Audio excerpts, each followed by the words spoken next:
Look, I know this is a good Denver Nuggets team. I know they're fully healthy now, whereas last season they were without both Jamal Murray and Michael Porter Jr. Their starting five is so deep and stacked with talent, but that is no excuse for the showing that we saw from the Chicago Bulls tonight in front of the home crowd after just having 3 days off. The energy tonight was absolutely non-existent. Like, I really can't think of a single player who was showing me they wanted it more than their opponent. Sure, to an extent, Io, he had some great full court transition drives to the basket, which I've said before, he does so well in taking advantage of defenses falling asleep and sprinting down the other end before they even know what hit him. But honestly, outside of that, I really don't know what positives that you can take away from this game. I mean, I guess the positive is they got worked by one of the better teams in the league than losing to a really bad team in blowout fashion. But is that really what we're bringing ourselves to now? I don't care if you lose to a team like the Nuggets, but at least show like you are actually trying to win the game. At least show some hustle, study your scouting report, and know that you're going up against the best three-point shooting team in the league. Maybe do your best to stay close to the guys on the perimeter because they shoot the three ball so well. Maybe stay on Michael Porter Jr. knowing he's one of the better three-point shooters in the league. I know this is a revolutionary concept, but you know, just something to consider. And yes, that was sarcasm if you didn't pick it up. The funny thing is, this bad loss comes after a video I just made a couple days ago talking about how the Bulls are actually better than their record would indicate, because for the most part, they're hanging in games. All their losses except for the one against the Cavs were decided within 10 points, and they were actually showing they could compete against the elite teams of the league. And of course, they follow that up with a blowout loss, a loss in which they were never really in this game. The Nuggets came out firing from the jump and scored 32 points in the first quarter alone. Bulls never led throughout this entire game. That missed layup by Zach Lavine to start the game, and then DeMar DeRozan missing 2 free throws after that and that first foul. You kind of knew that it was going to be one of those nights for the Bulls. Like I said though, give the Nuggets credit.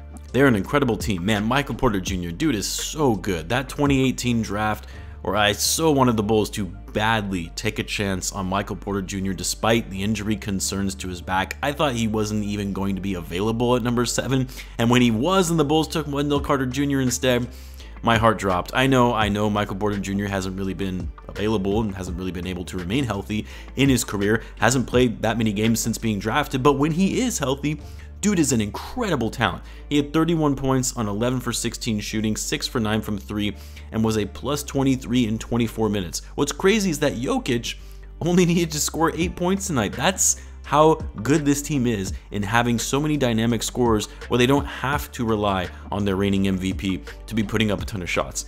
He does the passing for them, had 10 assists in the first half alone, 14 in total, only needed to take 4 shots tonight. That's how good this team is. Anyway, this was a frustrating game to watch on so many levels. Ball movement, yet again, awful tonight. Guys were back to standing around, watching one guy drive to the basket or take a contested step-back jumper, while you have a team like the Nuggets who were scoring points on assists throughout the game. Very few isolation plays from them. I really need to see DeMar deferring to others and not having the ball in his hands every other possession, it seems like. DeMar is actually a great playmaker. We've seen him do it before. Dude averaged near 8 assists per game in his final season with the Spurs. The other guys on the roster are not going to develop when DeMar is getting most of the touches when he's on the court. And I love DeMar. He's been one of the best free agent signings the Bulls have had in years. But some accountability needs to be had on that end. And that includes the coaching staff to recognize this and have other guys get involved and be a more well-rounded, cohesive roster that actually plays team basketball. DeRozan, 16 points tonight on 6 for 11 shooting, but also was a minus 26. Zach Lavine tonight, you know, we keep saying he doesn't look 100%, and he definitely doesn't. There's no question about that, but that shouldn't impact his decision-making on the court if he's still not 100%. Some of the shots he took tonight when the Nuggets were going on runs, and instead of slowing down the pace and setting up an actual play, he would take a contested 3 and would miss, and then the Nuggets would score yet again on the other end in transition.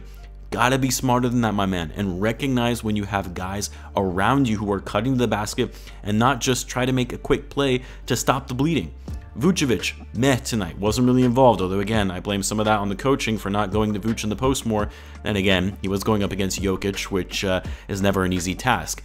Ayo again had some of those nice transition drives, but aside from that, was a -29 tonight. Couldn't get his shot going.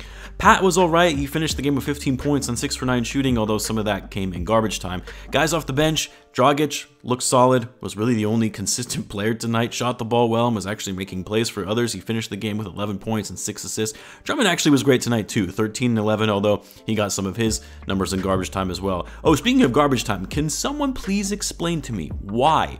Why did Billy Donovan keep the starters in well into the fourth quarter when this game was already well out of reach? Patrick and Ayo, whatever, I get to an extent because you want to give them minutes for development, but why was Lavine in the game when there were only 5 minutes left to go and the Bulls were down by over 25 points? For a guy they're all concerned about in terms of injury management, having him sit out back-to-backs, why is he in the game when it is out of reach? Just baffles me. You know, I've been putting off my criticism of Billy Donovan so far this season because I've kept telling myself it's still early, they don't have Lonzo, other guys have been out of the lineup, but it's getting hard to keep holding my tongue and defending this guy.